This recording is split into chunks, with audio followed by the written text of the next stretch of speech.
ఒప్పుకున్నాడు. బీబీసీలో టీవీ షోకి సైన్ చేశాడు.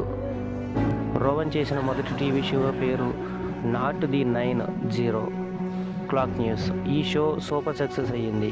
టీవీ ద్వారా రోవన్ చాలామందికి పరిచయం అయ్యాడు. ముఖాన్ని రకరకాలుగా పెట్టి రోవన్ చేస్తున్న యాక్టింగ్కి అందరూ ఫిదా అయిపోయారు. తనలో ఉన్న లోపమే తన ప్రమోషన్ని అవుతుందని రోవన్ అప్పుడు అనుకోలేదు. ఆ తర్వాత చాలా టీవీ షోలు చేశారు. తన స్నేహితుడు రిచర్డ్ రాసిన స్క్రిప్ట్తో ఒక న్యూ షోని స్టార్ట్ చేశాడు. అదే బ్లాక్ ఆర్డర్. ఈ బ్లాక్ ఆర్డర్ టీవీ షోకి కూడా చాలా పెద్ద రెస్పాన్స్ వచ్చింది. దీనితో దానికి సీక్వెల్ చేశారు.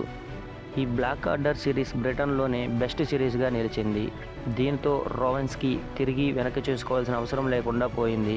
రోవన్ చేసిన full length movie show cheating. ఇందులో మాటలు ఉండవు. రోవన్ ఒక ఎగ్జామ్ హాల్లోకి వెళ్ళి అక్కడ కాఫీ కొట్టి చీటింగ్ చేస్తాడు. ముఖీ షోలో ఉండే